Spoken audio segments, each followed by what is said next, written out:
Hemos llegado, hermanos y hermanas, al último estudio, capítulo cuarto y último del libro de Jonás. Antes del estudio quiero mencionar un lugar que se me escapó ayer, en confirmación de que la conversión de los ninivitas fue verdadera. En Mateo vemos en el capítulo 12, el versículo 41, una confirmación de esto. Ese es el versículo que ya leí antes, lo leí el anterior, cuando el Señor Jesucristo le dice a los fariseos: la generación mala y adúltera demanda una señal, pero señal no les será dada, no les será dada otra señal, quiere decir, sino la señal del profeta Jonás. Y ahora dice: porque como estuvo Jonás en el vientre del gran pez 3 días y 3 noches, así estará el Hijo del Hombre en el corazón de la tierra 3 días y 3 noches. Los hombres de Nínive se levantarán en el juicio con esta generación, podríamos decir contra esta generación, y la condenarán, porque ellos se arrepintieron a la predicación de Jonás. Y he aquí, más que Jonás en este lugar, allí estaba el Señor Jesucristo, que era más que Salomón, más que Jonás, más que toda otra persona humana, porque él era hombre, pero era el Dios hombre, era el Hijo de Dios.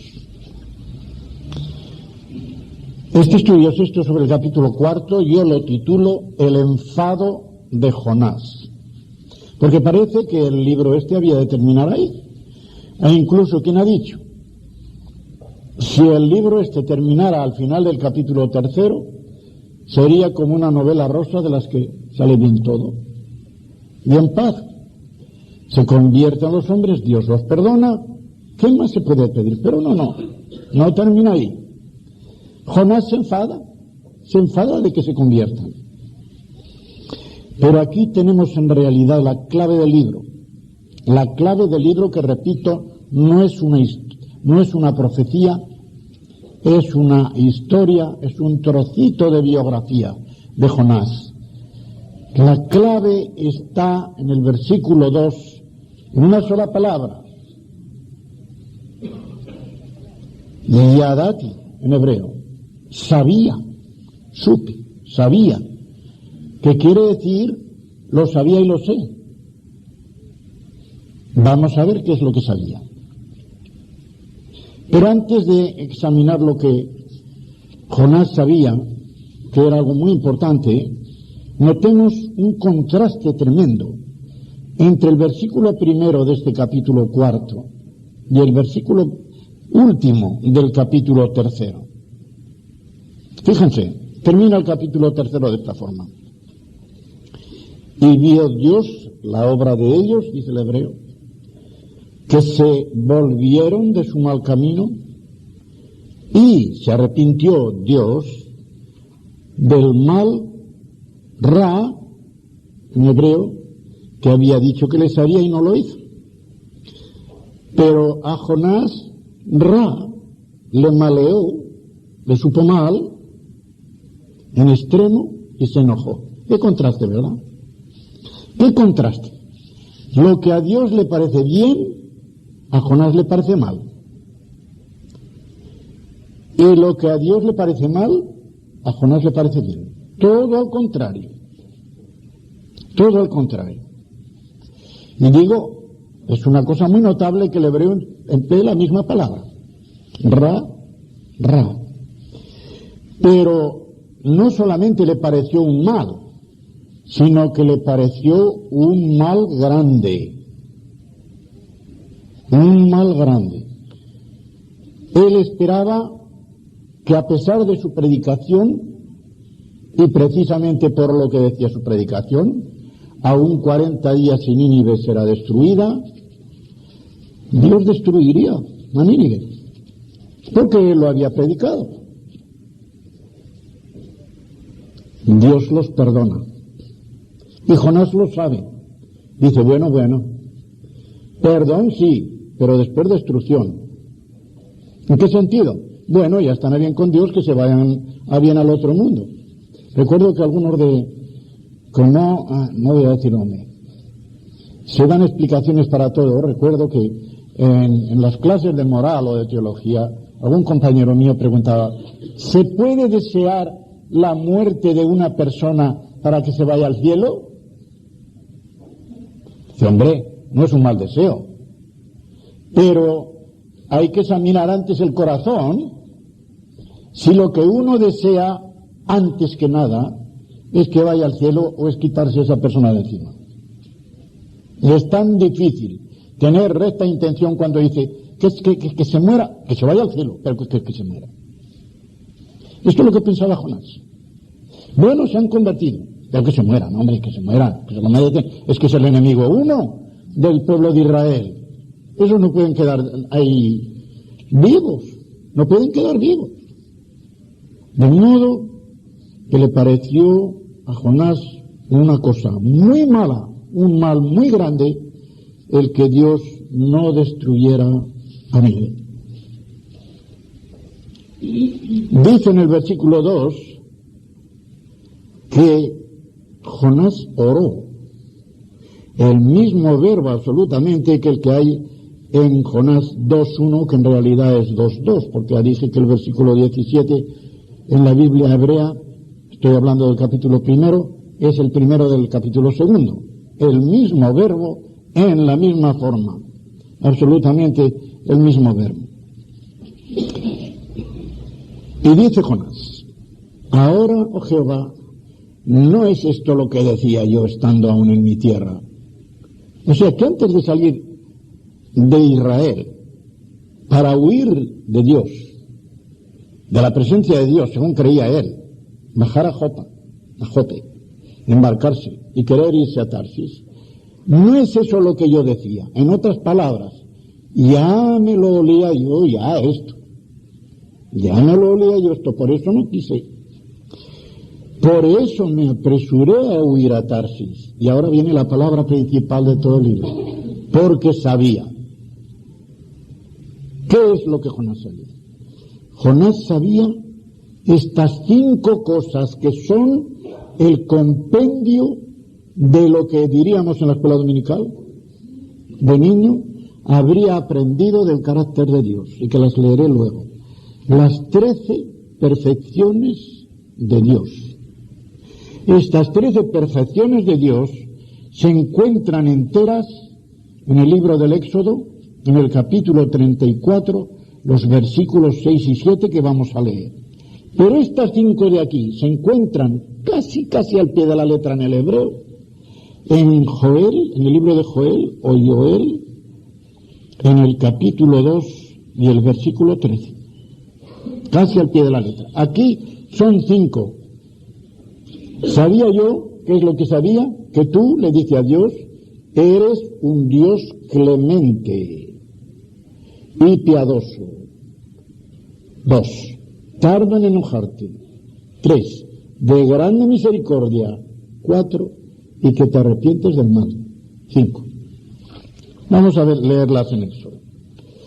Este capítulo del Éxodo y estas perfecciones que están allí tienen una importancia tremenda, la cual solo se ve si se han leído o estudiado antes los 2 capítulos anteriores. Recordad que el capítulo 32 es famoso por las oraciones de Moisés, especialmente por la oración que va del 10 al 14. Muy famoso. El capítulo 33 es muy notable por la petición que Moisés hace a Dios de que le muestre su cara, su rostro. Quiere ver su gloria y la quiere ver de frente. Y Dios le dice que eso no lo puede ver nadie. Nadie puede ver eso y vivir. Y después dice que verá su espalda. La espalda de Dios ahí quiere decir no lo que Dios es de frente en su carácter santo, sino lo que Dios hace, como el rastro que va dejando al obrar en la historia de los hombres. Eso es lo que quiere decir la espalda. Pero hay algo muy notable. ¿Dónde dice la Biblia que pone Dios nuestros pecados? En sus espaldas. ¿Dónde puso Dios nuestros pecados? Sobre el Señor Jesucristo. Sobre las espaldas del Señor Jesucristo. De modo que la espalda de Dios, la otra cara que nosotros podemos ver, porque la de frente no se puede ver, es el Señor Jesucristo. Lo único que podía atisbar Moisés es lo que sería el Mesías que había de venir. Pero él insiste en que le muestre su gloria, lo que es, y como no la puede ver de frente, Dios mismo le va a decir en qué consiste. Pero en vez de darla en un solo trazo, porque quedaría Moisés completamente cegado como por la luz del sol, parece que va a poner un prisma y que esa luz cegadora se refracte, pero no en 7 colores como los colores del arco iris, sino en 13. Esta es una de las razones, no me cabe duda, de que para los judíos el número 13 es número de buena suerte. Aunque si leéis el libro de Esther, hay todavía allí 2 razones más para que el número 13 sea de buena suerte para los judíos. Si leéis el libro de Esther, veréis que el día 13 del primer mes se echaron suertes para acabar con el pueblo judío. Pero la suerte también dio que tendrían que estar hasta el último mes. Y en el 13 del último mes, los judíos que habían tenido ya mucho tiempo para prepararse, el rey de una manera muy ridícula, da risa cuando se lee el libro de Esther esto, da risa cómo tuvo que recomponer hacer un surcido en un mal paño. No podía quitar el decreto que había dado, porque la ley de los partos y de los persas y los medos no se podía revocar. Pero ¿qué hizo el hombre? Dar otro decreto. No para revocar el de antes, sino para decir que los judíos tendrían poder para defenderse. No necesitaban otra cosa, ya saben defenderse bien. Y acabaron con sus enemigos antes que sus enemigos acabaran con ellos. Qué bonito. El 13 también, 2 veces 13 allí y el 13 de aquí, ¿cómo no va a ser de buena suerte para los judíos? Pues aquí en estos versículos dice así: Jehová descendió de la nube, en la nube 5, estoy hablando del capítulo 34 del Éxodo ya. Jehová descendió en la nube es siempre una manifestación de la gloria majestuosa de Dios y a la vez lo que cubre a Dios, para que cubra la trascendencia de Dios y los ojos humanos no puedan verle. Y estuvo allí con él proclamando el nombre de Jehová. El nombre para los judíos no es una etiqueta como para nosotros. ¿Cómo te llamas tal? Y no tiene que ver. Y muchas veces hay que explicarle a una persona lo que significa su nombre porque no se ha enterado. Pero para los judíos tenía una importancia tremenda. Le daba el carácter. Y a Dios, como nadie le ha puesto el nombre, sino que él lo ha tenido desde toda la eternidad, el nombre de Dios significa lo que es Dios en todo su carácter santo. De modo que proclamar el nombre de Jehová es decir, y lo va a decir, lo que Dios es. Y lo dice. Y pasando Jehová por delante de él, siempre que digo Jehová pongan Yahvé también.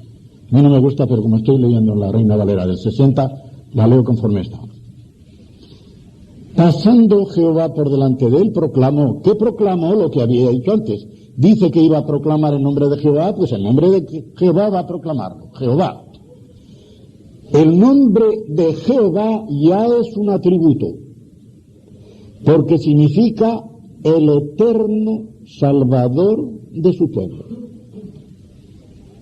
Detalladamente, Jehová, cuando dice en Éxodo 3, 14 y 15, Moisés le pregunta, y si me preguntan tu nombre, ¿qué les diré? Y dice al pie de la letra, y yo seré el que seré, mejor aún, y yo llegaré a ser el que llegaré a ser. Lo traduce en nuestras Biblias, yo soy el que soy, ¿verdad? Está mal traducido, aunque da el sentido. Lo que quiere decir eso, y creo que esto puede informarles mucho, es un versículo que hay que estudiarlo tremendamente, y yo creo que he pasado horas estudiando ese versículo. El versículo en el hebreo que dice, como digo, yo seré o llegaré a ser lo que llegaré a ser, quiere decir, en primer lugar, lo que he sido hasta ahora, lo voy a ser de aquí en adelante.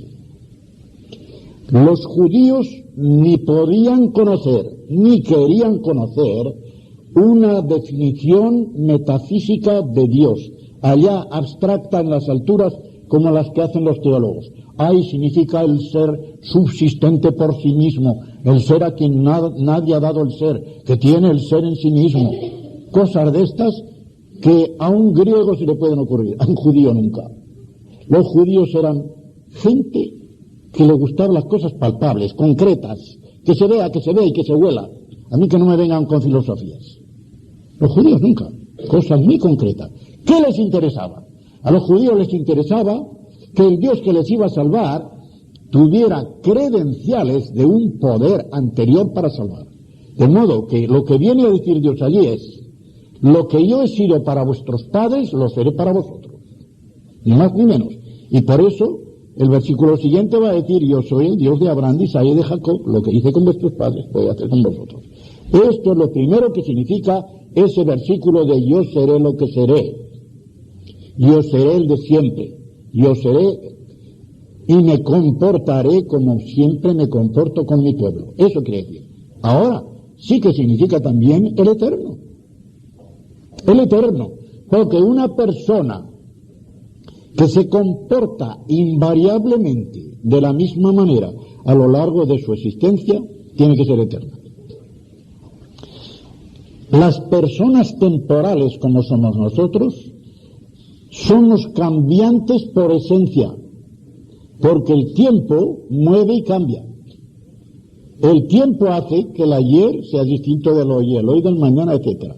Vamos cambiando. Cuando se dice cómo pasa el tiempo, es una manera de hablar. El tiempo no pasa, los que pasamos somos nosotros.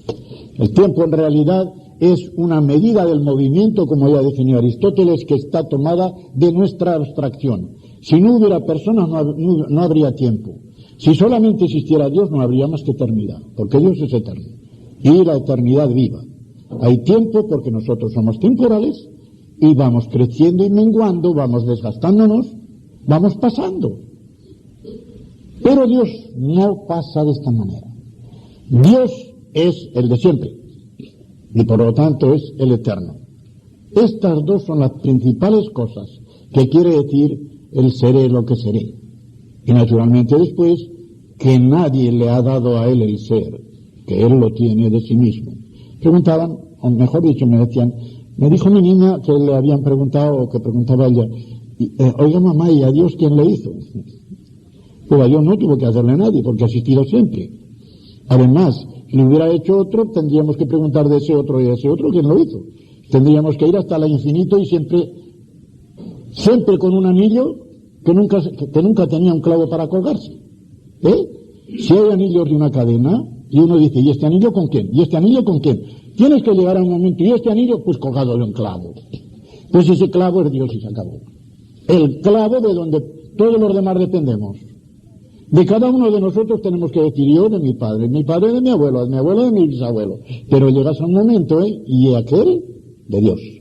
¿Recordáis cómo está la genealogía de Jesucristo en el capítulo 3 de San Lucas? Porque eso es fabuloso. Allí ese de que hay significa en realidad hijo.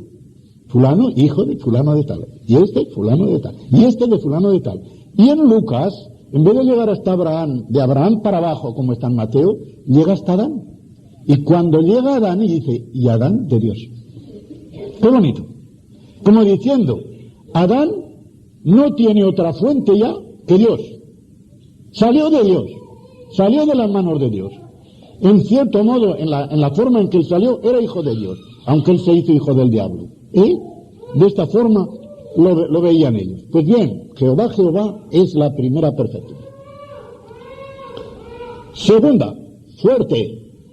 El Dios fuerte, el Gibor. En Isaías 9:6 se dice que sería el Mesías. Jesucristo iba a ser el Dios Gibor, fuerte. De modo que esto ya demuestra que iba a ser Dios. Es uno de los argumentos más contundentes que hay en el Antiguo Testamento para demostrar que Jesucristo es Dios. El Gibor, Dios fuerte. Pues bien, es la segunda después de Jehová.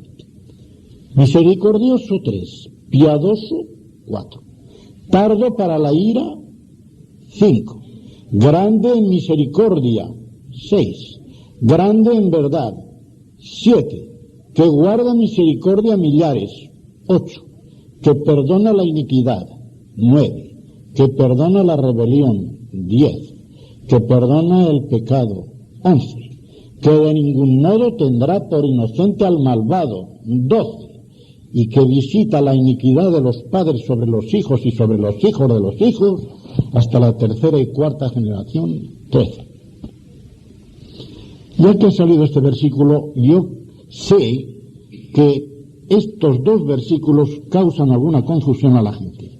Dice que guarda la misericordia a millares, pero después que visita la iniquidad de los padres sobre los hijos hasta la tercera y la cuarta generación. Claro, que guarde la misericordia hasta millares de generaciones no es ninguna cosa que nos asuste, al contrario, nos consuela. Pero que visite la iniquidad de los padres sobre los hijos, los nietos y los bisnietos nos puede aterrar. ¿Cómo pueden los hijos pagar por los padres, los nietos por los abuelos, los bisnietos por los bisabuelos? Hermanos, no quiere decir que los descendientes de una persona paguen en sí mismos directamente por la culpa de sus antecesores.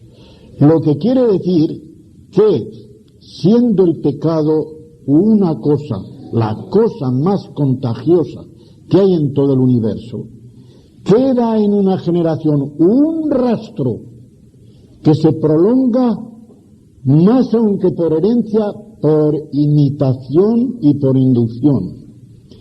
Esto lo sabemos todos. Esto es lo normal.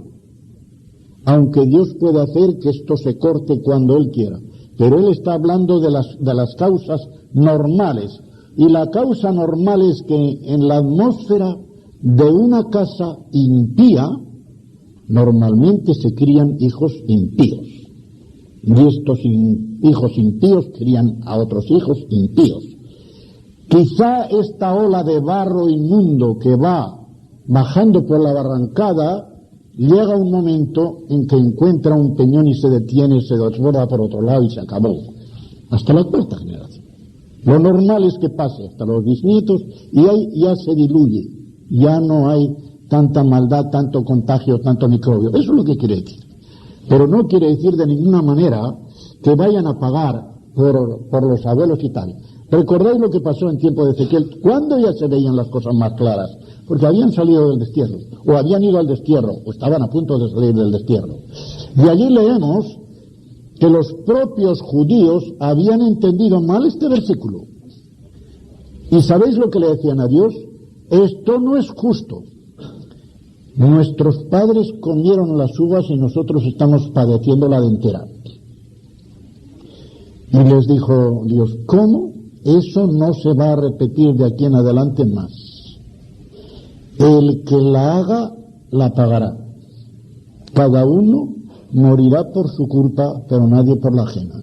También hay que decir otra cosa. Antes de la deportación a Babilonia, Israel y Judá también, formando un reino, diríamos, conjunto, se habían deslizado muy fácilmente hacia la idolatría. Esa idolatría se curó drásticamente, en seco, en la deportación a Babilonia.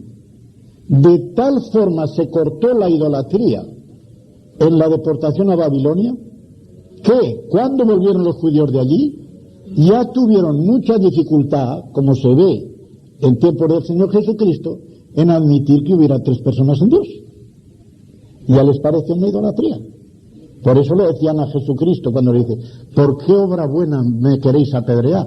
y le dicen, no te queremos apedrear por ninguna obra buena, sino porque estás blasfemando, porque siendo un hombre como los demás te haces igual a Dios.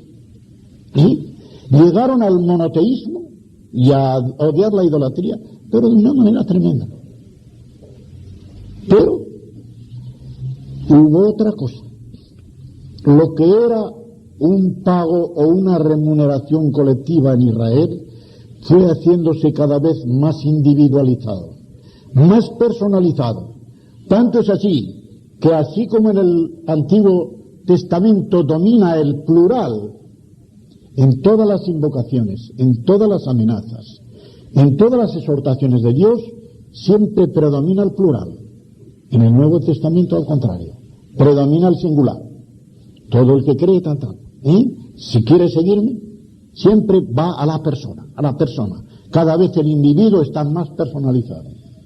Esto es algo que se nota de tal forma que no puede pasar desapercibido. Pues bien, con esto para que no tengan ninguna confusión en ese versículo. Esto es lo que salía. ¡Qué maravilla! Cuando uno se da cuenta, si van contando estas 13 perfecciones, verán que todo lo que hay aquí, excepto una cosa, que eso es natural, es de bondad. Dios es amor y se repite en el capítulo 4 de la primera de Juan 2 veces. La única definición del Nuevo Testamento que se repite 2 veces. Dios es luz, Dios es santidad, Dios es espíritu, porque su naturaleza no es corporal, sino se encarna, claro. Pero en cuanto a amor, Dios es amor antes que nada. La santidad de Dios es únicamente la barrera que impide que el amor se desborde hacia los pecadores rebeldes a Dios. Y esa barrera de luz de la santidad de Dios es la que quedó derribada o satisfecha cuando el Señor Jesucristo padeció en la cruz por nosotros. Dios amaba a la humanidad, pero no podía salvarla si esa barrera del pecado no quedaba deshecha. Y esa barrera del pecado que iba contra la santidad de Dios quedó derribada cuando el Señor Jesucristo asumió sobre sus espaldas todo nuestro pecado. Y entonces quedó ya la puerta abierta para que el amor se desbordara sin ningún impedimento. Porque Dios es antes que nada amor. Mira, a mí, hermanos, esto me consuela mucho. Porque yo lo que aprendí desde mi infancia, y creo que vosotros, los que habéis estado en el otro campo, me podréis afirmar, es: a mí se me enseñó la religión del terror, del temor. Y yo no tenía amor a Dios, le tenía miedo. Le tenía miedo, porque a mí lo único que me espantaba es al infierno. Hoy mira, que cometes un pecado mortal. Fijaos hasta qué punto, y es para espantar, porque si alguien conocía bien la doctrina católica, profesor de teología durante 14 años, canónigo durante 13, cura durante 28, ¿no lo iba a saber? A mí lo que se me decía, y era doctrina, y es doctrina católica, es lo siguiente, aunque le pongan pegas. Una persona, hombre o mujer, voy a poner ya el caso más extremo, quiere ser santo, si puede ser que lo canonicen y lo pongan en los altares después. Para ello dice, ¿qué es lo mejor? Métete en un convento, métete en un monasterio, ¿cuál? El más estricto que sea, y allí date disciplinas, penitencias de toda clase. Supongamos que un hombre o una mujer llega a pasar una vida 30, 40, 50, 60 años. He conocido cartujos de 90 y tantos y que habían entrado a lo mejor de 18. Fíjate qué vida, con una disciplina que para qué. Supongamos que la han observado y que llega un minuto antes de morir y ese hombre o esa mujer de pensamiento comete lo que la lista de pecados mortales de la Iglesia Católica llama pecado grave, muere inmediatamente después y se va al infierno para toda la eternidad. ¿Por qué? Porque no ha habido nunca ni ha podido haberla la seguridad de la salvación. Al no haber seguridad de salvación en un sistema en que se dice que cada pecado mortal lleva al infierno y que eso lo puedes cometer en cualquier momento de la vida, ¿qué seguridad puede tener una persona que quiere ir al cielo? Ninguna. ¿Verdad que es una cosa triste? Terrible. El que no lo haya aprendido o que no se lo hayan enseñado no lo puede imaginar. Pero al que se lo hayan metido desde niño, desde muy niño, en la cabeza y bien dentro, y durante muchos años, es para estar siempre con miedo. Es para temer a Dios, pero no para amarle. Porque se le ve como un juego, yo digo como en el mundo, y digo siempre, en la religión oficial de España, que es lo mejor que conozco, a Dios no se le ve más que de dos maneras. Como un superpolicía, con el garrote a la vuelta de la esquina, a ver quién la hace para pagarla, o como un superfontanero, para que abra el grifo del cielo cuando no llueve o para que lo cierre cuando está lloviendo demasiado. No hay más. Se le pide sequía o lluvia cuando le conviene al labrador o le conviene a tal. Y luego, cuida, no la hagas, que la vas a pagar. Así lo veíamos. Y eso es cosa muy triste. Y leyendo la Biblia, pero con ese prejuicio. A mí me preguntan, creo que esto es instructivo y aunque no lo tenga en el papel lo voy a decir. Me preguntan muchas veces, ¿usted leía la Biblia? Sí. ¿No era? Y la estudiaba. ¿Y no veía la verdad? No. ¿Le parece raro? Pues se lo voy a explicar. A mí me habían enseñado todo esto a los 8 años. Antes no, porque no había ido a ninguna escuela parroquial ni tal. A los 8 años. A los 10 al seminario. ¿Cuándo leí yo la Biblia? ¿Cuándo estudié yo Biblia? 8 años después. 4 años de latín, 3 de filosofía, 1 de teología fundamental, y al segundo de teología comenzábamos a estudiar la Biblia. Primero el Antiguo Testamento que leí, otro año más para el Nuevo Testamento. Cuando yo llegué a estudiar la Biblia, ya me habían lavado el cerebro estupendísimamente, dándome todas las doctrinas católicas para que cuando llegara allí lo viera con unas gafas católicas ya. Y si sobre esto viene el que me enseñaran de la Biblia las porciones que más convenían al sistema y evitaran aquellas que parece que iban contra el sistema, entonces ya lo tienen todo hecho. Uno desconoce de ordinario el original, no solíamos ver un Nuevo Testamento griego, desconoce el original y le engaña. El profesor de Biblia nos decía a nosotros, explicando Lucas 1:28, cuando el ángel le dice a la Virgen en las Biblias católicas, dice llena de gracia, y ahora lo van poniendo de otra manera, salve llena de gracia. Y decía, mire, esto de llena de gracia quiere decir inmaculada. ¿Cómo? Pues sí. Porque los verbos que terminan en o, todos quieren decir una cosa llena de lo que hay en la raíz. La raíz es gracia, pues llena, bien llena de gracia. Y para que estuviera bien llena de gracia, tenía que estar durante toda su vida. Porque si había un hueco allí, un negrito, ya no era tan llena. Y claro, nos quedamos con la boca abierta, pues tendrá razón, no sabíamos lo original. Y yo todavía habría tenido tiempo de decirle a mi profesor, oye, usted venga acá. Pero para cuando yo conocí el Evangelio, el obispo que aún vivía ya estaba, porque mi profesor fue arzobispo de Barcelona. Murió de arzobispo de Barcelona, retirado, pero de arzobispo de Barcelona. Y yo casi fui a visitarlo, pero un paisano mío de Tarazona que estaba cerca de mi casa dice, bueno, no vaya para que, apenas se da cuenta ya. Pero le hubiera dicho, don Gregorio, ¿de veras que los verbos que terminan en esa forma significan una plenitud? Y la Virgen es inmaculada, pues mire, todos somos inmaculados. Porque en Efesios 1:6 sale el mismo verbo terminado en o, con la misma raíz, es el mismito que se le aplica a la Virgen allí, y se aplica a todos nosotros que hemos sido agraciados en el amado, colmados de gracia en el amado, es el mismo verbo. Lo sabemos, ¿verdad? Y qué bien, gracias a Dios. Tenemos la luz necesaria para saber que no hay inmaculado más que el Señor Jesucristo. No hay ninguna otra persona humana. La Biblia dice, no hay ni uno. Todos pecaron. Y el que no hubiera pecado no habría necesitado redentor. ¿Cómo iba a ser redimida su propia madre si no había pecado? ¿Veis? Yo creo que muchos de vosotros, si no habéis estado en esto, necesitáis conocerlo. Y por 2 razones. Primero, para entenderlo. Y segundo, para no impacientarse ni airarse cuando estéis hablando por cualquier razón y hay que hablar con ellos. con una persona que ha sido formada así, tener compasión y misericordia de ella, como el que ha estado la puede tener mejor. Porque habiendo estado en completa ignorancia, a pesar de todo lo que se le haya enseñado, hay que tener compasión.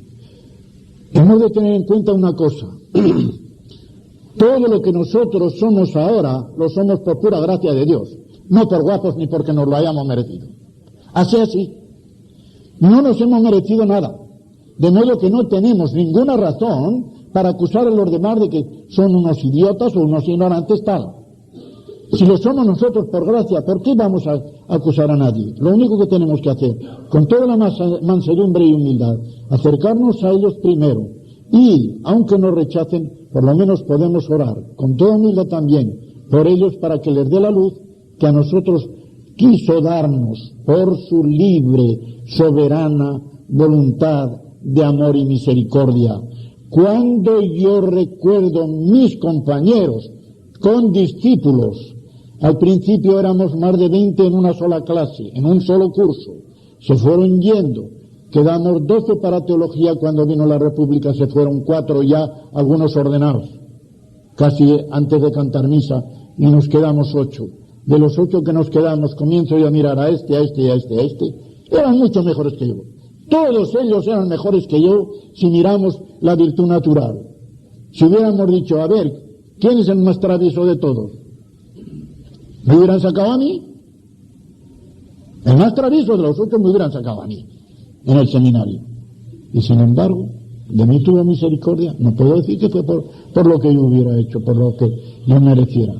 Esto es esencial, hermanos, lo tenemos que tener siempre en cuenta. Somos inclinados a mirar a los otros pensando que somos más que ellos. No, de ninguna manera.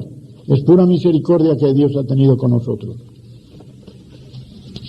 Como sábado, no les importará si estamos un poco más, ¿verdad? Pues bueno, esto es lo que sabía Jonás. Todo esto es lo que sabía Jonás. Lo había aprendido de niño y no se lo había olvidado. Y qué cosa tan grande. Aquello que había aprendido de Dios es lo que le está impidiendo obedecer a Dios. Precisamente porque sabía lo bueno que era Dios y que Dios iba a ser tan bueno también con aquellos ninivitas. No. Esa misericordia de Dios para nosotros, exclusivista. Eso es para los judíos. La salvación es para los judíos. Estos desgraciados. Además, fíjate, el número 1 de Israel es Asiria, la capital, Nínive. Y me mandan a eso. Yo sé que no va a destruirlos. Si Jonás hubiera sabido que Dios iba a destruir a Nínive, se va derechito allá, hombre. Se va derecho allá. Él huyó porque sabía que aunque le dieron un mensaje de destrucción, era una advertencia que les iba a hacer y que los iba a salvar. Y como dije el primer día, el mayor temor que tuvo Jonás es que el centro de gravedad de la elección de Dios y de sus misericordias basculara desde Israel a Siria. Que Israel fuera rechazado y Asiria fuera recogido. Eso él no lo podía aguantar.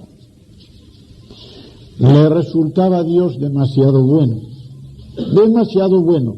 Y no solamente eso, que al salir fallida su predicción, él perdía su reputación, no precisamente en Nínive, pero sí en Israel.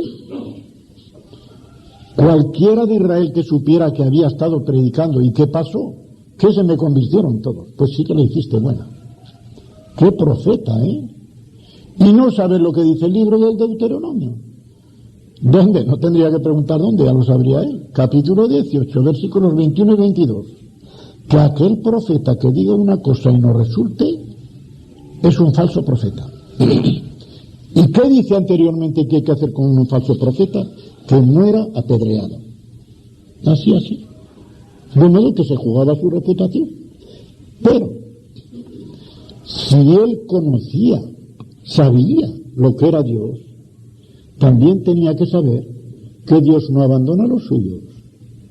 Que el mismo que le mandaba predicar ese mensaje, que aunque era de destrucción, resultaría de salvación, no le iba a dejar a él en la cuneta.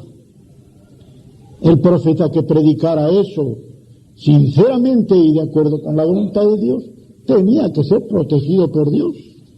Tenía que ser protegido por Dios. El enojo de Jonás ahora le va a llevar todavía más allá. Precisamente porque sabía esto, le dice lo siguiente a Dios: no puede aguantar eso, no lo puede aguantar. Ahora pues, oh Jehová, te ruego que me quites la vida, porque mejor me es la muerte que la vida. Jonás prefería morir antes que ver la no destrucción de Nínive. Así. Prefería que Dios le quitara la vida. No quería ver aquello. No quiere sobrevivir Jonás para ver cómo el centro de gravedad de la compasión de Dios, como él piensa, pasa de Israel a Siria. Dios le invita a razonar. Qué bonito es esto. Dios podía decirle: ¿por qué te enojas? O también podía decirle: hombre, no te enojes. No le dice ninguna de las dos cosas. ¿Haces tú bien en enojarte tanto? Le invita a razonar. Igual que en Isaías 1:18, cuando les dice a aquel pueblo tan rebelde que estaba de pecado desde los pies hasta la coronilla, y les dice: venid conmigo a cuentas, vamos a hacer cuentas, a ver quién tiene el déficit, quién tiene el superávit, quién le debe a quién, vamos a ver quién le debe a quién, estemos a cuentas. ¿Y cuál es el resultado de la cuenta?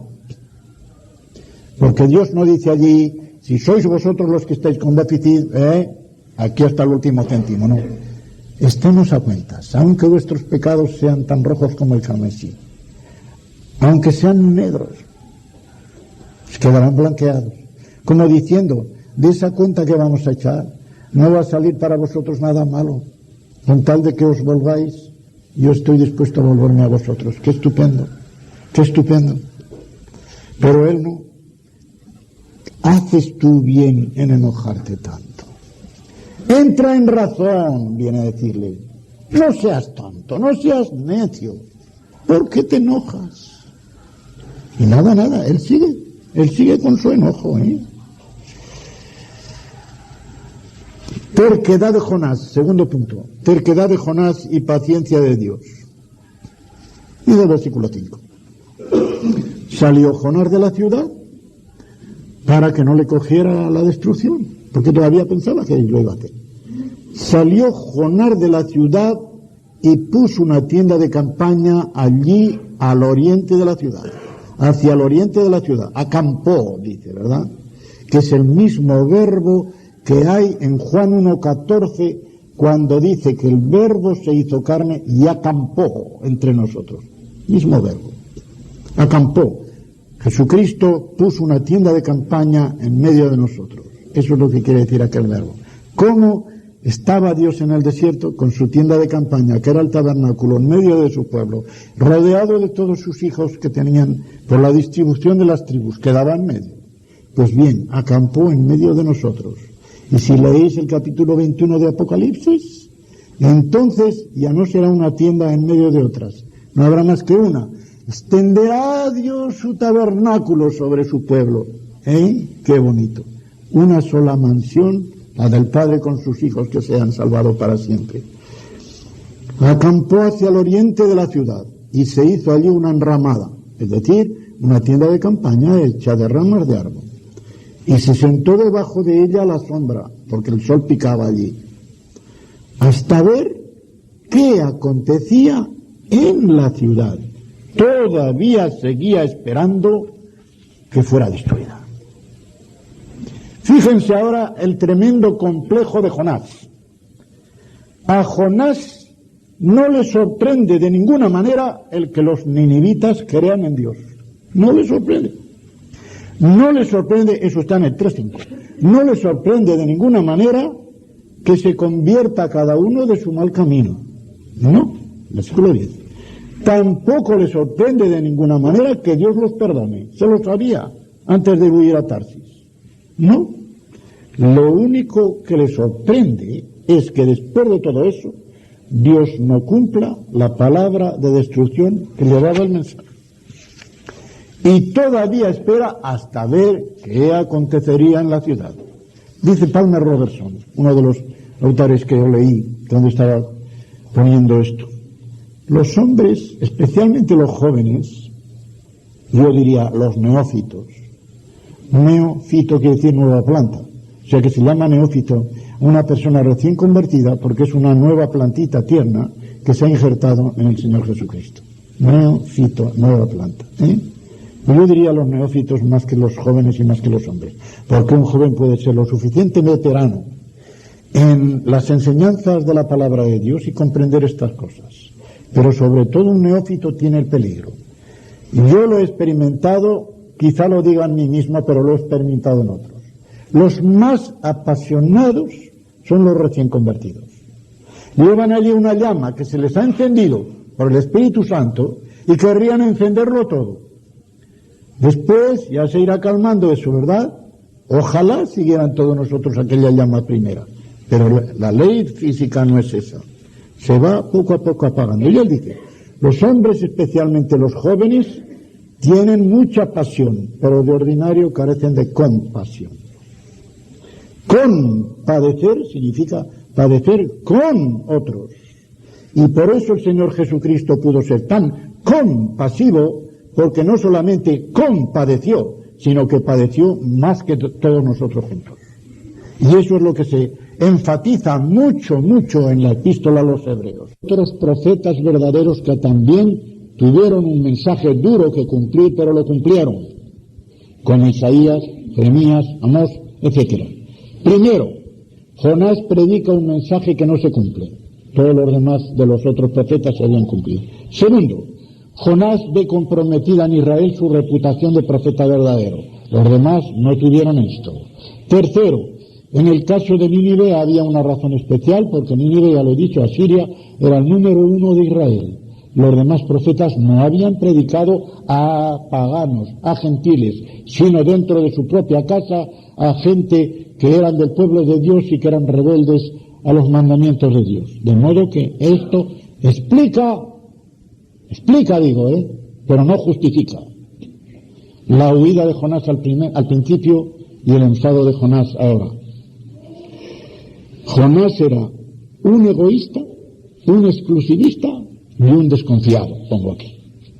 Un egoísta que miraba solo su comodidad, un exclusivista que no quería nada para los ajenos sino solo para los propios, y un desconfiado de Dios, porque si hubiera estado confiado en Dios, el que le mandaba a predicar aquel mensaje también le libraría de toda otra cosa y de todo lo que le pudieran decir en Israel cuando volviera. Aquí tengo unos asteriscos porque hay un fragmento de Palmer Robertson que no me lo quiero dejar, y si les voy a leer al pie de la letra no tiene desperdicio. Dice Palmer Robertson: ¿qué contrastes entre Jonás y Jesús? Jonás mira con tristeza a Nínive. Jesús también mira con tristeza a Jerusalén. Lucas 19:41 dice: y cuando llegó cerca de la ciudad, al verla, lloró sobre ella. Pero el motivo de esta tristeza es exactamente el contrario del de Jonás. Primero, Jonás se apena de que una ciudad arrepentida sea perdonada. Jesús se apena de que una ciudad impenitente sea juzgada. Segundo, Jonás se lamenta de la perspectiva de una pérdida para su pueblo ocasionada por la salvación de pecadores gentiles. Jesús se lamenta de que incluso la entrega de su propia vida no haya de llevar la salvación a su amada Jerusalén. Qué contraste, ¿verdad? ¿Cuál es hoy, dice él ahora, Palmer Robertson, cuál es hoy la condición de tu compasión? ¿Eres más semejante a Jonás que a Jesús? ¿Te echas atrás cuando te hieren al intentar tú ayudar a otros? Porque esta es la tentación. Queremos ayudar a otros, pero no tenemos el coraje del Señor Jesucristo o de todo siervo de Dios bien consagrado. Y vemos una oposición y nos echamos para atrás. Cuidado, ¿hacemos nosotros eso? Estamos imitando, aunque sea en un nivel más bajo, a Jonás. No estamos imitando al Señor Jesucristo. Y el modelo de nuestra conducta es Jesús, no es Jonás.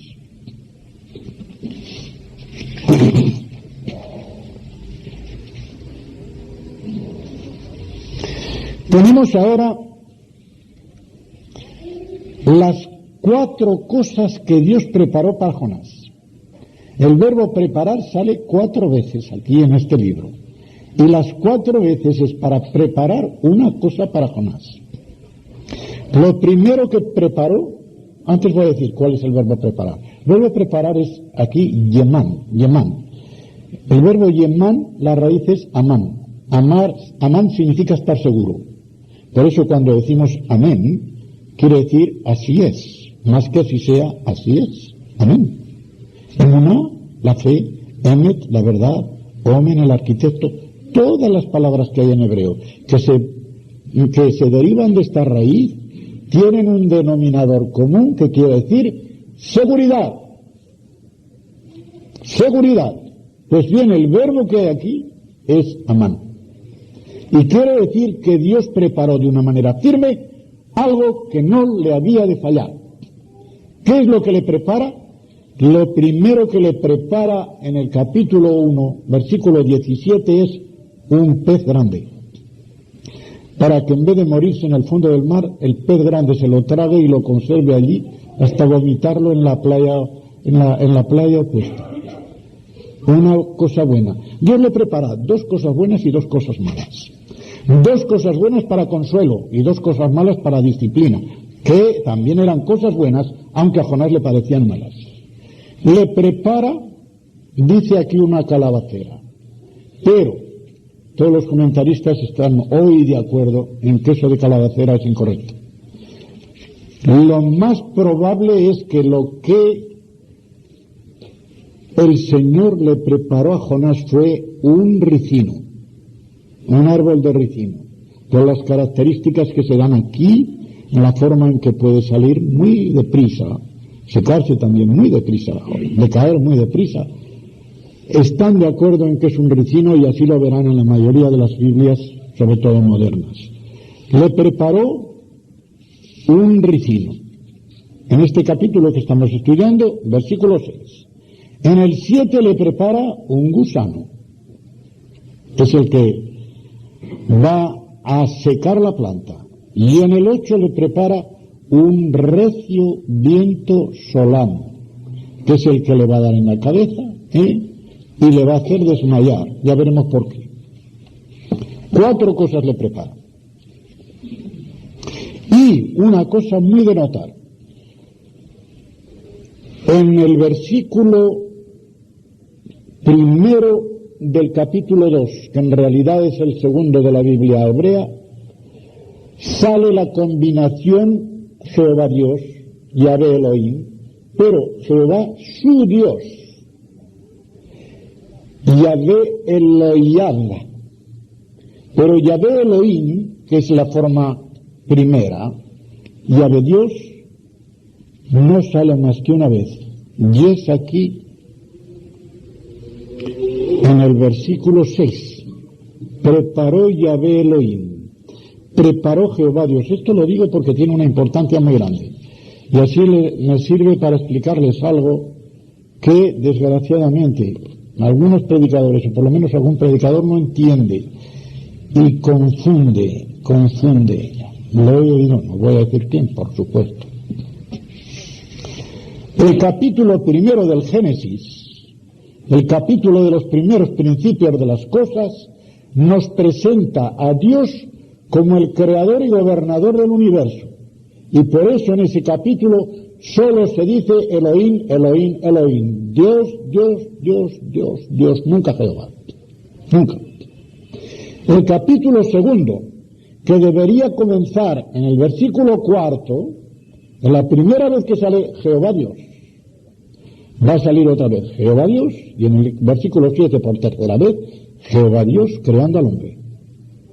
De modo que el capítulo segundo ya no tiene que ver con el resto de la creación, porque Jehová ya no es el Dios creador y gobernador del universo, sino el Salvador de la humanidad, el Salvador de su pueblo. Ya Jehová será el hombre, el Dios que salva. Y por eso, invariablemente, Jehová Dios, Jehová Dios, Jehová Dios, Jehová Dios, en todo el capítulo segundo. De modo que la creación del hombre y de la mujer en ese capítulo segundo es una extensión dada ya a Jehová Dios el amoroso, creador del hombre, de los versículos 26 y 27 del capítulo primero. Esto ha hecho pensar a alguien que el capítulo primero es cronológicamente anterior al segundo y que por lo tanto antes de este Adán que es creado en el capítulo segundo hubo otros hombres y otras mujeres que desaparecieron, no se supo llamar de ellos, lo que se llama los preadamitas, hombres y mujeres con los cuales Dios acabó. En el capítulo primero los creó y se acabaron, y luego viene en el capítulo segundo la creación de un nuevo hombre y de una nueva mujer.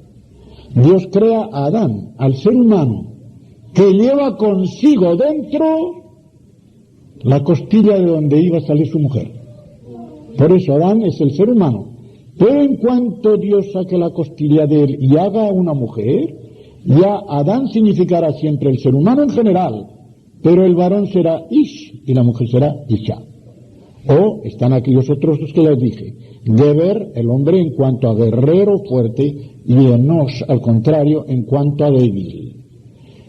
Recuerdo que un joven de mi iglesia, muy avisado por cierto, después de oír esa predicación de que el hombre había salido de las manos de Dios hermafrodita. ¿Saben lo que es hermafrodita? Hermes era el dios intérprete de los dioses, masculino, y Afrodita era Venus, una mujer, una diosa mujer. Hermafrodita se llama el ser humano que pueda ser a la vez varón y mujer. No existen en su total realidad, pero sí incipiente. Esto todo el mundo lo sabe. Que hay varones que tienen algo de mujer y que hay mujeres que tienen algo de varón, incluso sexualmente. Pues bien, este señor, defendiendo que Dios lo que había hecho era un individuo que era a la vez varón y mujer. Y claro, vino un joven de la iglesia y me dijo, usted que sabe el hebreo, dígame qué es lo que dice en ese versículo del capítulo primero. Dice que lo hizo varón y mujer, que lo hizo varón y mujer, no dice eso, los hizo, varón, el hebreo no dice varón, dice macho y hembra los creó, no dice lo creo, macho y hembra los creó. Creó Dios al hombre a su imagen, a imagen de Dios lo creó, macho y hembra los creó. Y aquí se ve que no solamente el hombre es imagen de Dios, sino también la mujer. De modo que el hombre tenía un párroco que lo decía porque sabía que la gente se iba a reír, y lo repetía desde el púlpito. Sabía que se iba a reír, pero quería corregirles, volver a corregirles. Los hombres también son mujeres, hacía. Y claro, la gente se echaba a reír. No ríais. Tenéis que saber que el hombre se divide en varón y mujer. Y se quedaba tranquilo. ¿Está otra vez? Pero es verdad. El hombre, el ser humano, se divide en varón y mujer. Pero esta división la hizo Dios cuando creó al hombre. No era hermafrodita. No nos engañemos, hermanos. Ni nos engañemos pensando que antes que Adán y Eva hubo ningún ser humano. Como acabo de decir, el capítulo primero es una historia en la cual Dios aparece como creador y gobernador del universo, y el hombre está allí como una más de las criaturas que salen de la mano de Dios, aunque la más perfecta y la última. Pero el capítulo segundo toma solamente ese trocito de la creación del hombre y de la mujer y lo desarrolla ya Jehová Dios de una manera ya más concreta, más personalizada, el salvador, el amoroso, tal, que ya no mira al hombre como a las demás cosas, ¿eh? Esto que se tenga bien claro.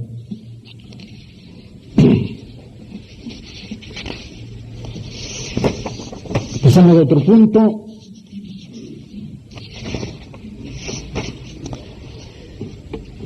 Versículos 7 y 8. Al venir el alba del día siguiente, Dios preparó un gusano, el cual hirió la calabacera o el ricino, y se secó. Y aconteció que al salir el sol, tristeza sobre tristeza, preparó Dios un recio viento solano, y el sol hirió a Jonás en la cabeza, y se desmayaba, y deseaba la muerte, diciendo, otra vez, mejor sería para mí la muerte que la vida. De modo que Jonás se lamenta hasta desearse otra vez la muerte, porque aquel ricino que Dios le había preparado se había secado. Y además le envía un viento solano que le da en la cabeza y le desmaya. ¿Por qué le desmayaba? Yo creo que era el efecto insignificante de una causa física sobre un individuo demasiado deprimido psicológicamente. Esto lo sabe cualquiera. Un individuo que estaba con un deseo mortal de irse porque no podía contemplar aquello, estaba psicológicamente tan decaído que cualquier efecto físico lo tumbaba. Esto lo sabemos todos nosotros por experiencia. El ser humano es así, está tan entretejido lo psíquico con lo somático que de no tener un carácter, es decir, un cuadro caracterial muy bien equilibrado, somos en cierto modo víctimas del entorno. Me explicaré, por lo menos por lo que a mí me pasa, por qué los ingleses, aunque está mi mujer que es inglesa, ella lo sabe y lo confiesa igual que yo, de modo que no la ofendo con esto, por qué los ingleses son como son, tan deprimidos, tan tristes, por el clima que tienen, Uno que está viendo frío y lluvia y dale que te pego así, ¿cómo no se va a poner triste y enfadado? De no ser por la gracia de Dios, claro, o tener un carácter bien equilibrado. El entorno nos lleva así. Uno ve el sol. ¿Quién va a ponerse así en Andalucía, hombre? Como decía alguien, mientras no le quiten el sol y las guitarras, ¿cómo van a quitarles la alegría a los andaluces? ¿No puede ser? Somos así. Si solo fuéramos espíritu, esas cosas no influirían en nosotros. Pero todo lo que entra en nosotros entra por los sentidos, entra por medio del cuerpo, de modo que según se siente nuestro cuerpo y especialmente nuestro cerebro, que es corporal, así se siente la persona. Esto es lo que le pasó a Jonás. Un hombre tan deprimido y deprimido por una causa mala, deprimido porque él creía que aquello había sido un abuso de confianza, que Dios le diera un mensaje de destrucción y allí, arrepentidos todos los ninivitas convertidos. Hombre, esto no lo puedo aguantar, hijo. Que me quite la vida, que yo no lo puedo ver. Claro, un hombre tan deprimido, cualquier cosita. Ay, que se secó esta planta. Ay, ahora estoy limpio, desmayándose. Otra vez Dios con toda paciencia. Tanto te enojas por la calabacera, por el ricino. Tanto te enojas. Y él respondió, parece un diálogo, ¿verdad? El padre con un chico pequeñito. El padre muy paciente, misericordioso, comprensivo, con un niño pequeñito, travieso, ignorante. ¿Tanto te enojas por la calabacera? Y Jonás respondió, mucho me enojo, hasta la muerte. Se ve, hasta la fraseología parece un crío. Mucho me enojo, hasta la muerte.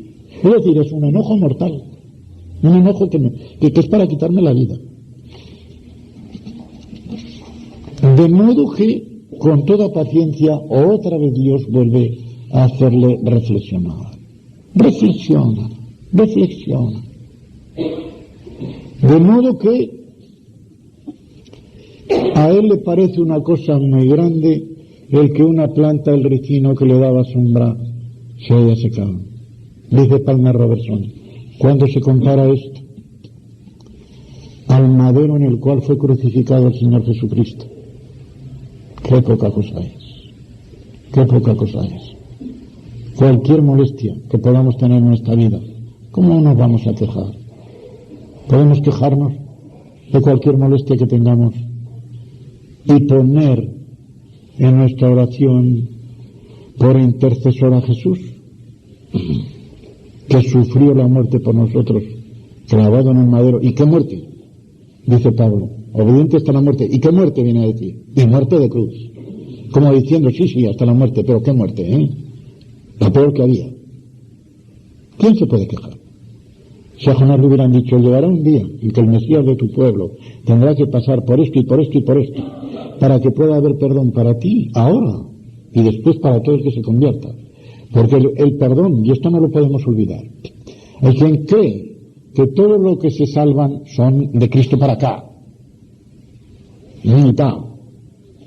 Desde el principio de la humanidad, el primer perdón que Dios dio a una persona humana, y yo estoy convencido que fue Adán y Eva, fue en virtud de los méritos y de la muerte que el Señor Jesucristo había de padecer en el Calvario. De modo que el Calvario está en el centro de la geografía y de la historia. De la geografía, porque a Palestina se le llama en la Biblia el ombligo del mundo. Y de la historia, porque mirando hacia atrás, para salvar a todos que en las mismas condiciones de fe, nunca por obras, habían de creer en el Mesías que había de venir.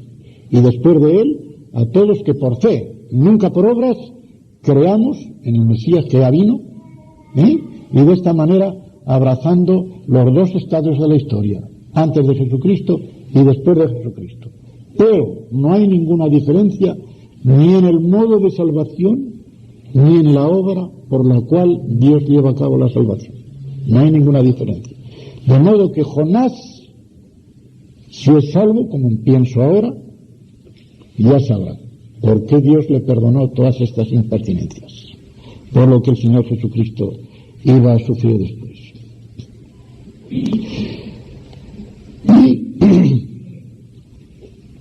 Y no solamente esto, para hacerle entrar en razón, Dios le dice esto: tuviste tu lástima de la calabacera en la cual no trabajaste, ni tú la hiciste crecer.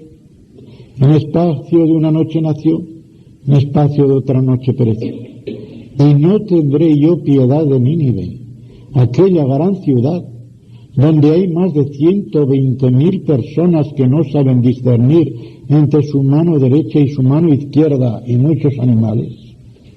Lo que Dios viene a decirle es lo siguiente: Dios le está invitando a Jonás a que ponga en los platillos de la balanza estas dos cosas: el ricino, la calabacera que dice aquí, y esa ciudad, sobre todo esas 120,000 personas.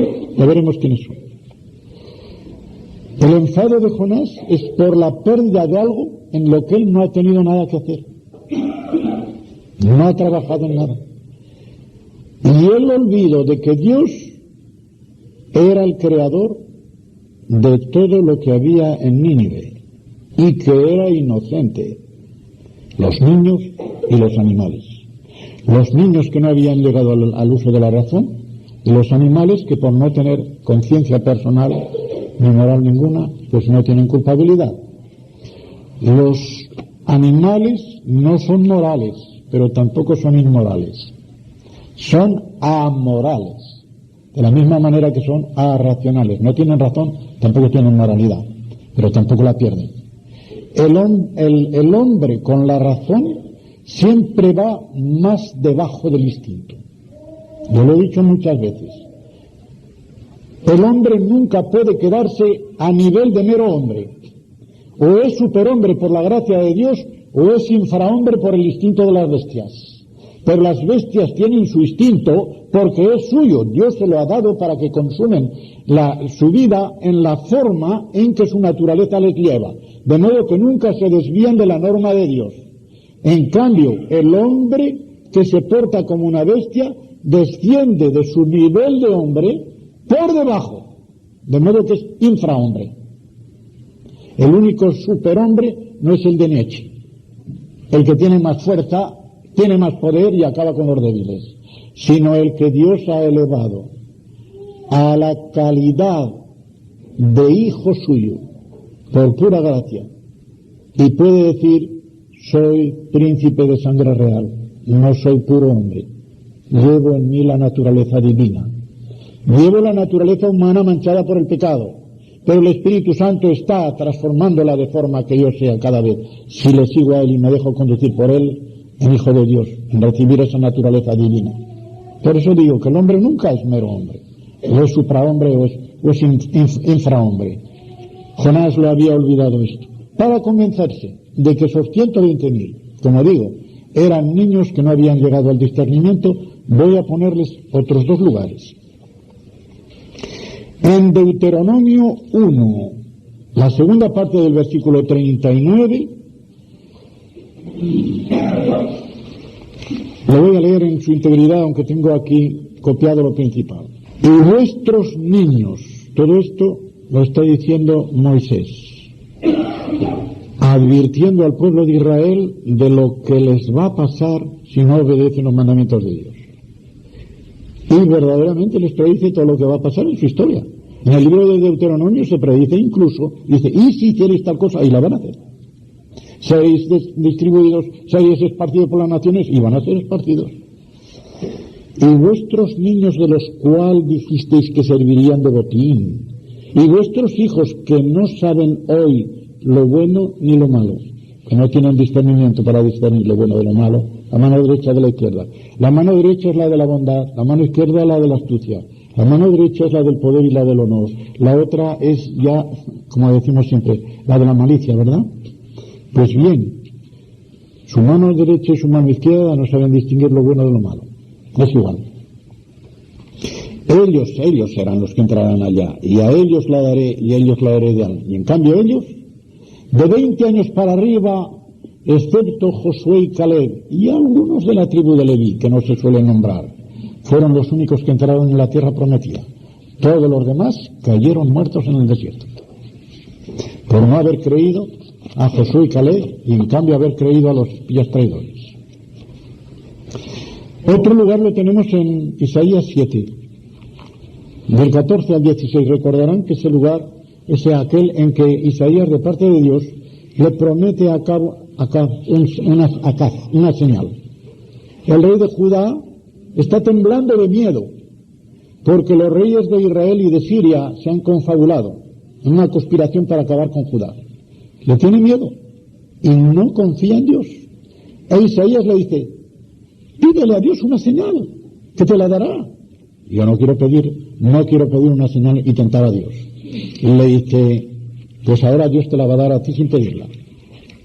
Y voy a leerlo conforme lo pone. Por tanto, el Señor mismo os dará señal. He aquí que la Virgen concebirá y dará a luz un hijo, y llamará su nombre Emmanuel. Sabemos por el Nuevo Testamento que está la profecía del nacimiento del Señor Jesucristo. Y dice ahora, porque esta profecía, les voy a decir, es lo que se llama una profecía de doble nivel, y por lo tanto de doble cumplimiento.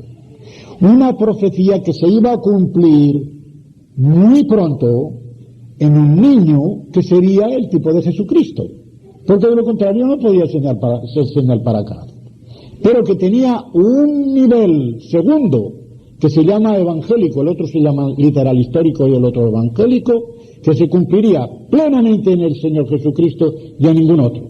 La palabra que hay aquí para virgen no es propiamente la virgen que sigue siendo virgen, sino doncella. Para virgen, siempre virgen, el hebreo dice alma, aquí no dice alma, dice betulá. Y por lo tanto es una doncella casadera. Pero el Nuevo Testamento nos dice que el Señor Jesucristo fue concebido no por obra de varón, sino por obra del Espíritu Santo, de modo que en él se cumplió de esta forma tan característica que no se ha cumplido en ninguno. Pues bien, dice que este niño comerá mantequilla y miel hasta que sepa desechar lo malo y escoger lo bueno. Y dice, porque antes que el niño sepa desechar lo malo y escoger lo bueno, la tierra de los dos reyes que tú temes será abandonada. Y efectivamente, antes de que pasaran 7 años, Asiria acaba con Siria y con Israel. De modo, esa tierra, tú los temes a ellos, se van a acabar. Se los va a llevar el enemigo los va a destrozar. De modo que tenía que ser un niño que llegase al uso de la razón, cuando esa tierra iba a desaparecer. De modo que era un niño, no dice de quién, si el mismo Isaías o Ezequías, el rey, el de acá, ¿verdad? Quizá, del mismo rey, que sería tipo en eso del Señor Jesucristo. De modo que esto solamente para que vean que hay expresiones que son de algún modo paralelas y no sinónimas paralelas a esta, y nos dan a entender que de quien tiene especial compasión y por lo cual no quiere destruir a Nínive es por los inocentes. Y claro, habiendo tantos miles, 120.000 inocentes, no destruye a los demás. Además, los demás se han arrepentido. Y ya, concluimos. Quiero concluir. Casi nada de lo que voy a decir aquí, sino las últimas palabras son mías. Porque la conclusión que voy a leer es la que tiene en la contratapa del libro del doctor Kendall, Mensajes sobre Jonás. Y no puedo encontrar otra cosa mejor. Dice, el libro de Jonás, fíjense en esto, que a primera vista parece una cosa muy, muy rara. El libro de Jonás nos ofrece sobre Dios más doctrina bíblica que ningún otro libro del Antiguo Testamento. Así, lo tengo en letras gordas esto. Y dice, vemos aquí, en el libro de Jonás, vemos aquí a Dios en su ira y en su ternura. Hemos visto a Dios que se esconde y al Dios que muestra su rostro. Hemos visto al Dios que controla la naturaleza y al Dios que responde a las oraciones. Hemos visto al Dios que usa el mal hasta un punto en que nos sentimos tentados a justificar el mal, como en el caso de la conversión de los marineros. Y hemos visto cómo Dios se fija en un hijo suyo y lo trata como si no existiera nadie más en el mundo. Ahí Jonás parece que es el único que existe en el mundo, de la forma en que Dios se fija en él. También hemos visto cómo Dios se abre paso a costa de lo que sea para cumplir su propósito. Y es verdad. Él tenía el propósito de salvar a los habitantes de Nínive y se abrió paso por encima de todo, de la rebeldía del hombre, de los elementos, del corazón empedernido de los ninivitas, de todo, y cumplió su propósito que tenía de salvar a aquella gente, aunque sin mérito de él. Y ya después de estas reflexiones de Kendall, a mí solo me queda deciros lo siguiente: hermanos y hermanas, ese Dios de Jonás es nuestro Dios. Ese es nuestro Dios, el cual se nos ha manifestado en carne en el Señor Jesucristo. También a nosotros nos considera Dios, a cada uno de nosotros, como un caso aparte. Cuando decimos, ese es un caso extraordinario, es un caso aparte, no. Cada uno de nosotros somos para Dios un caso aparte. No hay dos casos iguales para Dios. No hay dos personas iguales para Dios. No hay dos caminos iguales para Dios como tomar a una persona y otra. ¿Qué caminos tan diferentes tenemos cada uno de nosotros para que Dios nos encuentre? Como dice Isaías, todos se desviaron cada cual por su camino. Se descarriaron como ovejas, cada cual por su camino. Es decir, que hay una variedad casi infinita de caminos para extraviarse, pero un solo camino para volverse. No hay más que un camino. El que dijo, yo soy el camino, la verdad y la vida. Nos extraviamos por muchos caminos, volvemos solo por uno. Solo por uno. A cada uno nos considera Dios como caso aparte y tiene un plan, un propósito amoroso distinto para cada uno de nosotros. Necesitamos únicamente cumplir su voluntad y no intentar huir de él como intentó Jonás. ¿Lo hemos hecho alguna vez? Lo estamos haciendo. Que el Señor nos bendiga.